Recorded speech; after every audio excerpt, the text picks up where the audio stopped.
Last time I came around, I made sure to give everyone some chances to win free stuff, and the response was unanimous. Every single person was mad. So, this time, Quartero's going to make sure your first antique is an extra super-duper special one.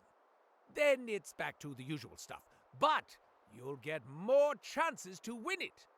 Last but not least, now you'll get to pick your treasure from an assortment of options. Happy? Everybody finally happy with how I'm giving away all my stuff? Super! Anybody with further suggestions can mail them directly to Quartero at 123 Kiss My Purple Ass Lane. Decide, hero!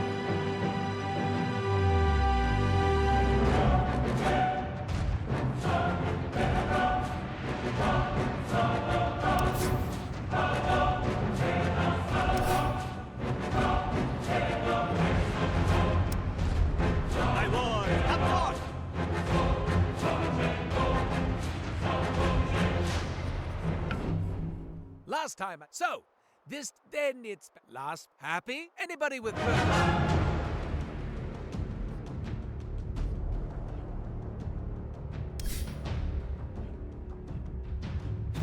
Make your choice.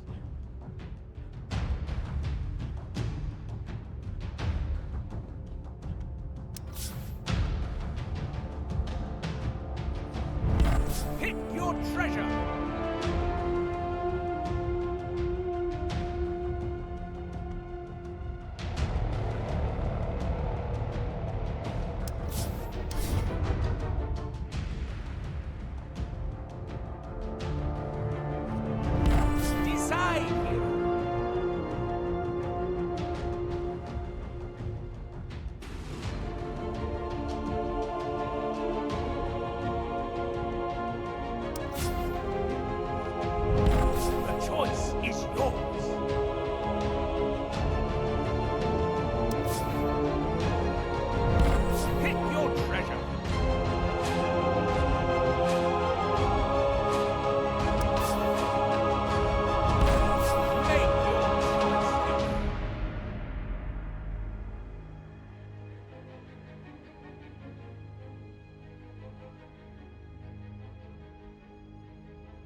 Ooh, is that what I think it is?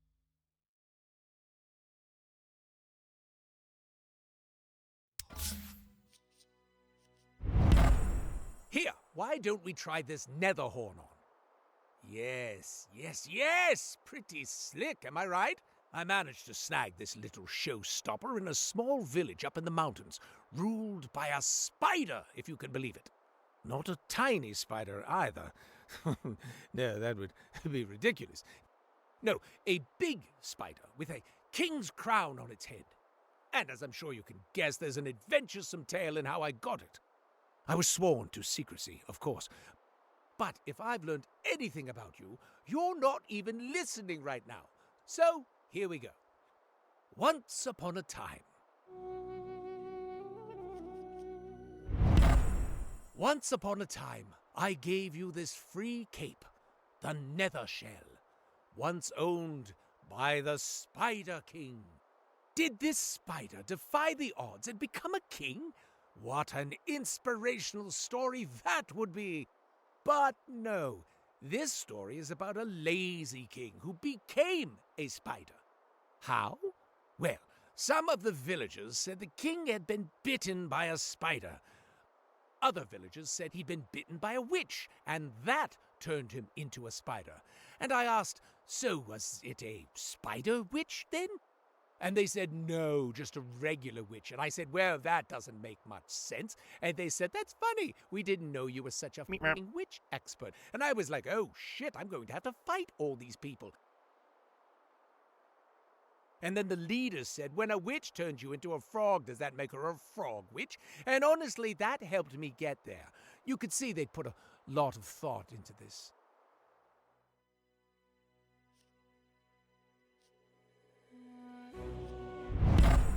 Ah, the nether braces! Look at the craftsmanship on those spikes. That's real beetle jaw. You can tell by the way it catches the light. Look at that shimmer. Anyway, while I was running from the villagers, guess who I bumped into? The king! And I figured, why not just ask him how he'd become a spider? And get this, he hadn't been bitten by a witch, just cursed. So, mystery solved. But also, who cares? Because the point is, it turned out he had an armor hoard.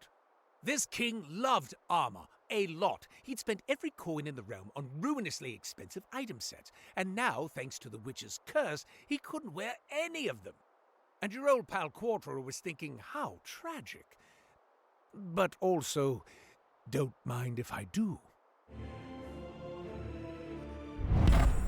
Here, give this nether wand a swing. Yes, feel that balance? That's real cross-grained carapace steel. Anyway, he said I could have the whole set, and he'd even throw in the wands, and all I had to do was go on a quest to the Fountain of Babrazba and find him a magic elixir. Sounded easy enough. And then he got out the map. The fountain was in some tomb in the middle of a cannibal jungle on some godforsaken hellhole called Snake Island, and no, absolutely not. Look at these hands, hero. Look at these soft, soft hands. I don't do jungle tombs. No, I had a better plan. The witch who cursed him lived 5 minutes from the castle. Have you ever seen a witch? They're 200 years old, and they're made of balsa wood. I figured I'd just go find this witch and punch her so hard she'd die. And there's the other nether wand. I'm glad you're taking both. I'd hate to break up the set. Not easy to smuggle these out of the burrowed kingdoms anymore, either. Not since... well, that's another story. Speaking of stories, where was I? Find the witch, punch her, lift the curse. That was the plan, anyway. As it happened, she wouldn't let me in her cottage. So, what I did was... let me be careful here. I went back to the village and bought several rounds of ale at the tavern for the many witnesses present. Yes, and while I was there, you won't believe this, somebody burned her house down. Lifted the curse instantly.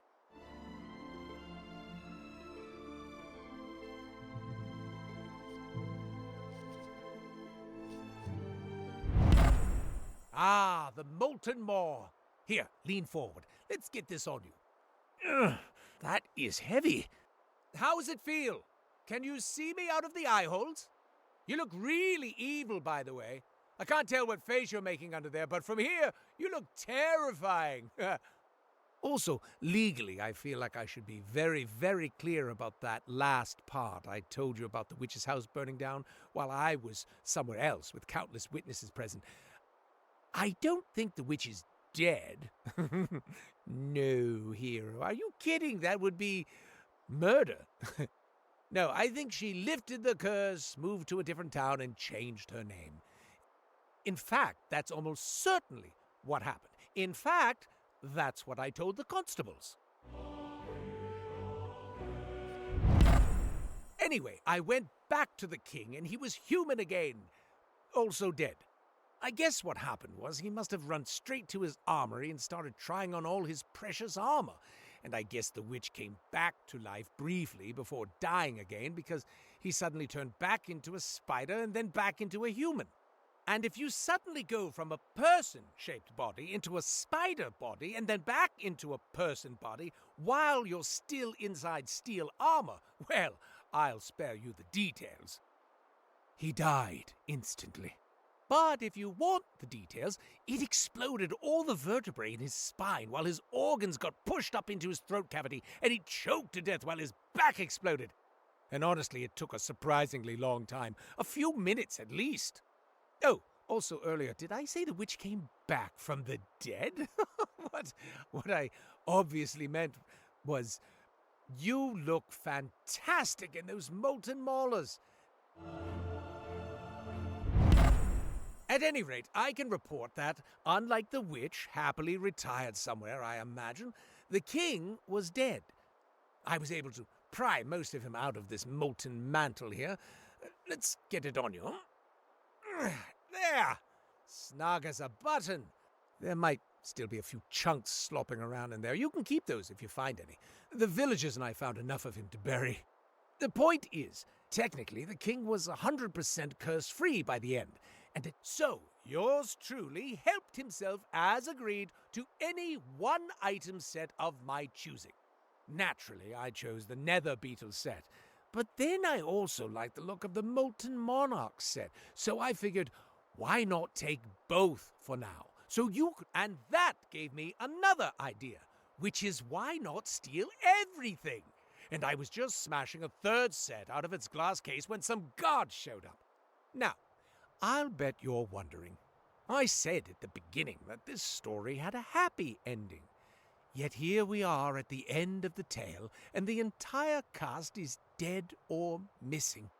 Ah, but you have 2 priceless item sets, and you lived handsomely ever after in them. The end. Ah, the Ember Enforcer. Go ahead, try it on. I know it looks like it's on fire. That's because it is on fire. But most of the heat radiates outward, so once you've got it on, that should be the worst of the burns. Funny story behind this item set. I actually obtained it while trying to get my hands on a different set at Ultimere University. I'd tried sneaking my way into the university disguised as a professor. Welcome to class! You there! Read that book! Good! And so on. I hadn't counted on a gem of true sight, which was judging every heart in the room for so much as a flicker of ill intent.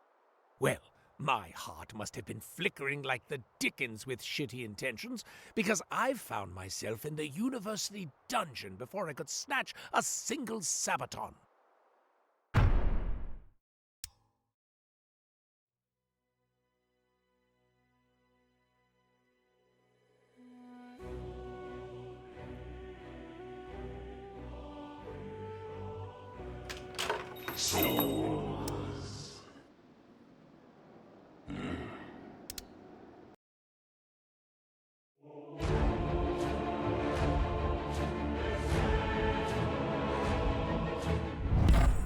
Let's get this armor on you.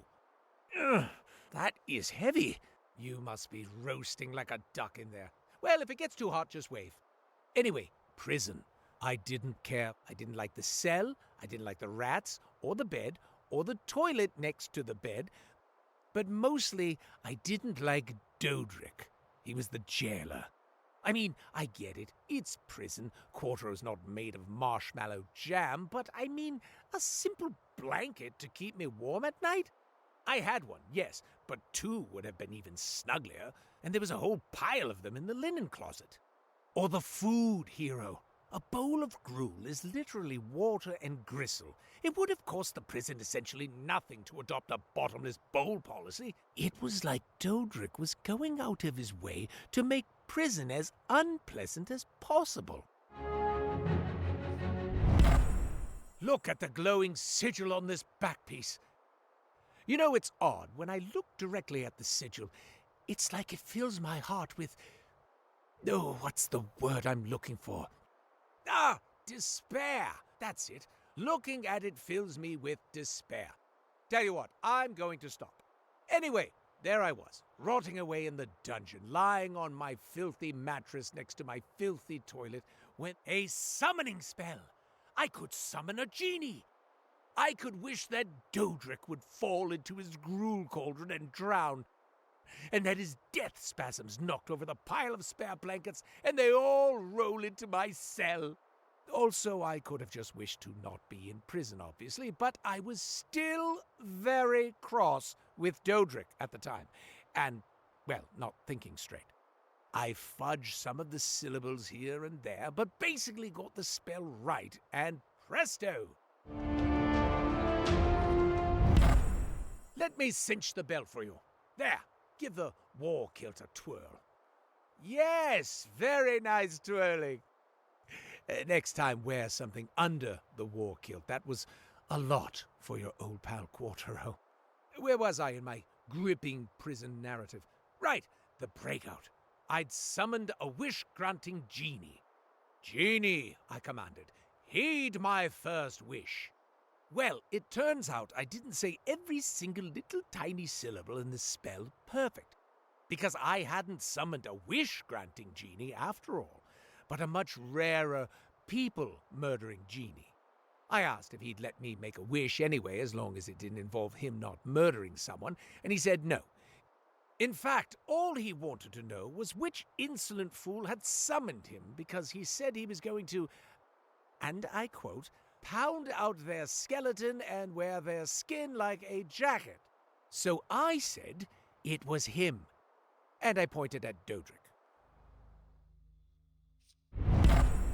I saved the best for last, the Magma Fang. So the best part about this weapon, other than it's a glowing axe the size of a horse, is, look closely. It's not even forged. It's just a massive shard of lava rock. And let me tell you, it cuts through prison bars like a hot knife through a surprised jailer. The murder genie melted the bars, grabbed Dodric by the ankles, and smashed him against a wall until his skeleton came out. Now, technically my cell didn't have bars blocking the way out anymore, but it did have a giant murder genie in ember armor, and he'd just run out of people to murder, so I was hoping he wouldn't notice. He noticed me. So I had a murder genie stomping towards me holding that magma fang, wearing poor stupid Dodric as a jacket. My back was against the wall. What could I do? I said the summoning spell again. Now I had 2 murder genies in the room with me.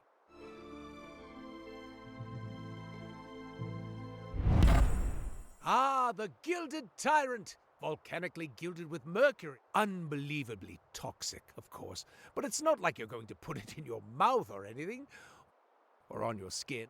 I'd said the summoning spell again, and what must have been the first murder genie's supervisor showed up, because he was wearing the same armor as the first guy, except it looked a lot more expensive.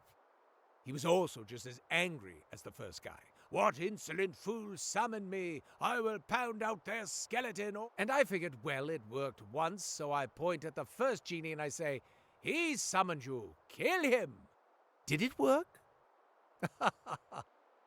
It did not.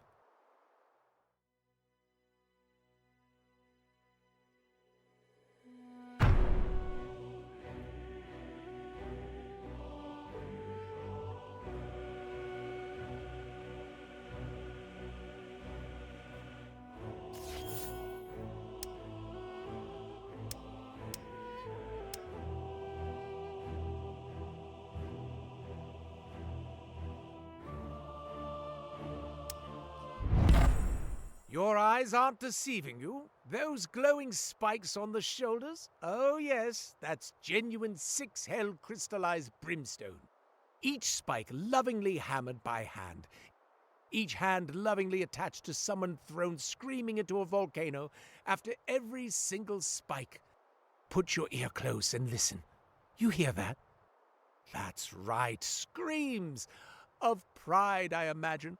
At any rate, my clever plan was to use deception to pit the genies against each other. A real comedy of errors, like in those classic plays where a handsome rogue tricks 2 genies into killing each other. You know the ones. Of course, in those plays, it only works because nobody ever stops to compare notes and clear up the misunderstanding, which unfortunately these genies did almost instantly. Bazroth, the supervisor, and Gricknock, his subordinate, hashed it all out before I was halfway to the door. And if there's one thing genies hate more than humans summoning them, it's apparently lying about it. Because they started telling me they were going to do things to my skeleton that didn't seem possible if done in sequence. They were simply going to have to pick one.